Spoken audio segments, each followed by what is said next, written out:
Good evening, ladies and gentlemen, and all variations thereof, and welcome back to ChronoBreach. Today's episode is a little bit late, probably, but that's nothing to worry about. I'm recording this a little bit short on time today, but I will get everything we need to do done by the end of the episode. Today we are focusing on something a little bit different, as usual. Last episode we built the bookshop, our little Victorian-style bookshop, which I will add now that I've settled everything down, was actually inspired by the A.Z. Fell bookshop in London, fictional bookshop. Might I add. If you're looking for it, it doesn't actually exist. Fictional bookshop from the Good Omens series. And I'm very proud with how that turned out. Now, it was a bit difficult building it because I couldn't get the right colour schemes and stuff. But eventually, I figured something out. And the building was inspired by that bookshop. So I'm pretty happy with how that turned out. Hello, Mr. Creeper. Go away. Good. Now, today, what we are working on is we're working on stocking the bookshop. So over here, I have a couple of villager trading cells, if you will. And I need to find... What in the world? Oh, right.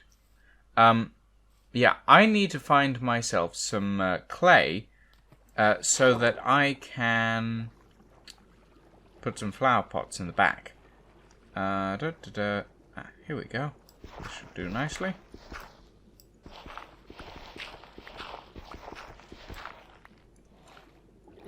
Now, the reason we need clay is because the way villagers work at the moment is they need to be able to move around, and they need to be able to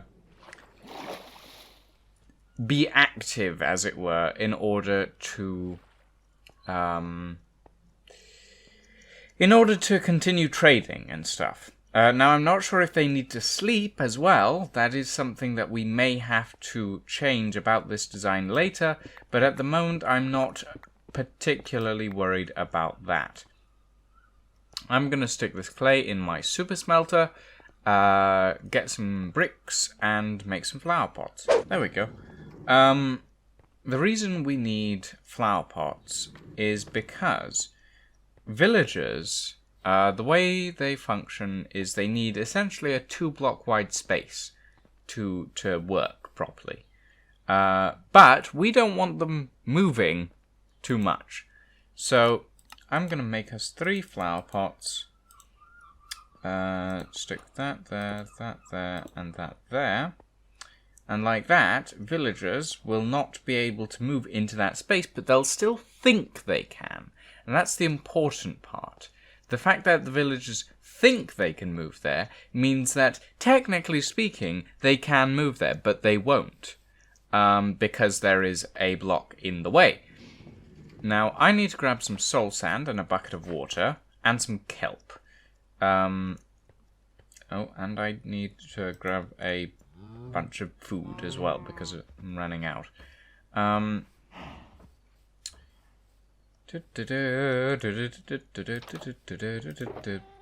Food. Yes, 64 cooked salmon. That's enough. Now let's see. Soul sand, and kelp. Now the reason I need these is so that I can actually put in the water streams that will lead into the areas of the trading hall things that I'm building. And this is because the villagers that I need are going to come up from underneath. There we go. Now, what I'm going to need to do is dig this away. Let's see, we have you, but I don't remember what book trade you have, so I'm not going to bother with you. The ones I am going to bother with are these guys who don't have any trades as of yet. I need one of you to go into that hole, or two of the... in fact, I only need one of you for now, and that is you. Go on. Now, this is not the final... Oi! No! Back that way. Very quickly remove that. He should be able to go into that area. No problem. Eventually. He'll figure it out. But for now, all I need to do is put a block there and go grab a lectern. Now, because the purpose of this entire thing is to actually get villagers that can trade me the books that I need to essentially stock my bookshop. And in order to do that, I need villagers who have specific trades, such as mending, infinity, unbreaking, efficiency, fortune, silk touch, so on and so forth. And in order to do that, I need to select their trades.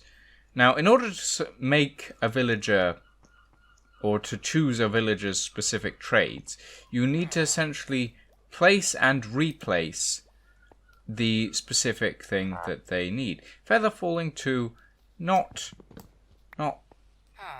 very necessary. Eventually, this guy will figure out that I don't want feather falling 2, but that he can probably get out of here. Get out of the bloody... Ugh.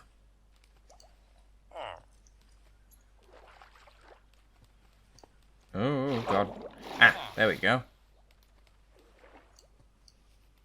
Oh, no, God damn it. Ah. No! Also, there's a spider. Spider, go away. Okay. Now we have 2 villagers here. Okay, let's see. What did I... Lectern. There. Stick one there.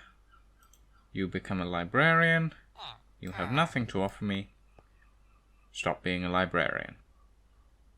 Has this been bugged? I think it might have done. I do believe librarians just seem to... Oh, no. You've both changed back. Oh, good. And now you offer me loyalty 2. Don't need that.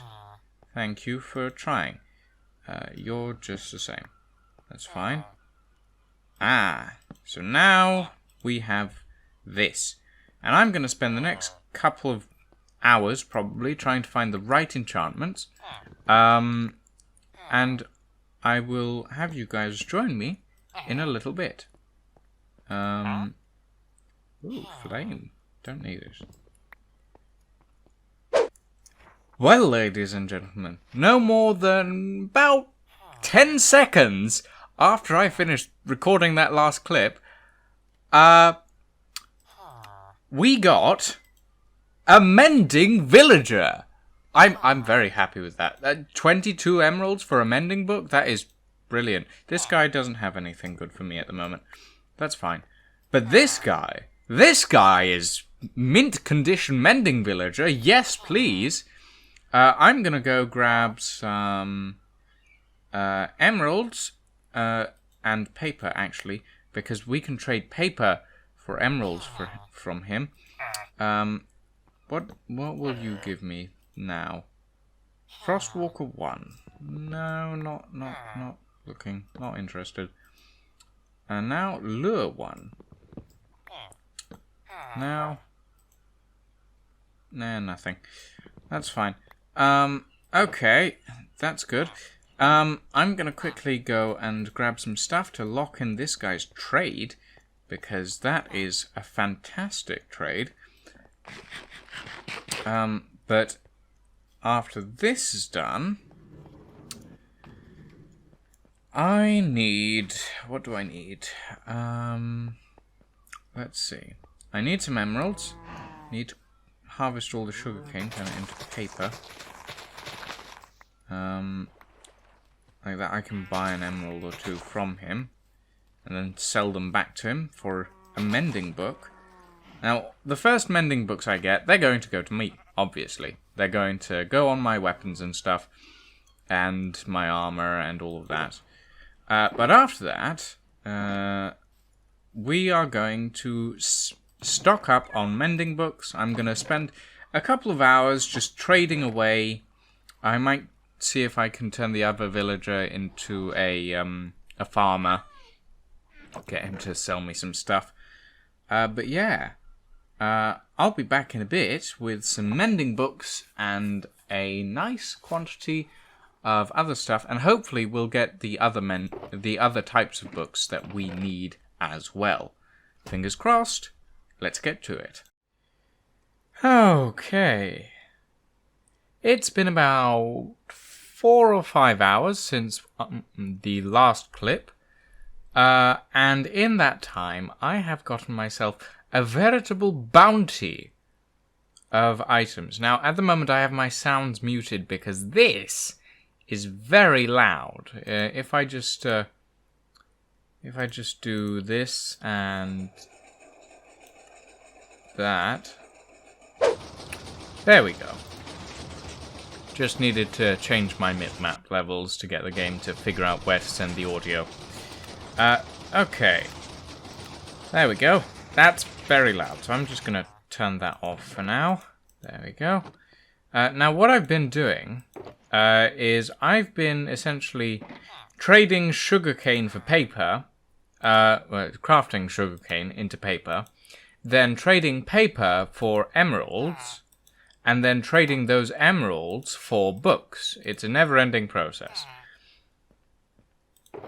But as you can see, I've got a fair amount of stuff in here, but the real treasure is in here. 8 Mending Enchanted Books. 4 Silk Touch Enchanted Books. And 6 Infinity Enchanted Books. Now, this guy here gives me Silk Touch. And apparently he also gives me a compass if I want it. Don't need one, but okay. Couple more trades with this guy and we'll be golden on the mastery. This guy I've already put to master, and he's got mending and infinity, which is pretty damn good. But now that we have these books, we need to head over to the shopping district, and we need to stock up our shopping district shop. Our little bookshop. So I'm going to head over there, and we are going to stock up the shop, and I'm going to show you a little bit of something that me and Echo made over there. I think it was yesterday or the day before. Okay, here we are. Here we are at the shopping district, and my little bookshop here. But this is a new addition to the shopping district. A couple of days ago, me and Echo worked on this Echo's Fresh Fish shop, and I think it looks quite nice, quite quaint. We decided we wanted to give it some interesting styling, so we gave it a little dock with some lanterns on it, and the support beams, I'm not too sure on them myself, but I built them, so, well, something. There's something, I guess. And inside the fish shop is barrels, payment barrels, 2 stacks of cod for 1 diamond, 2 stacks of salmon for 1 diamond, a smoker and stuff. I think it looks quite nice, to be honest. It's got a very rustic, antiquated feel to the build, which is what Echo wanted to go with. Unlike my very classy bookshop, my very classic neo-Victorian steampunk style bookshop. Okay, let's get some of this shop stocked up. So, Silk Touch goes in here. There we go. 4 Silk Touch books. Then that is Mending, which goes in here.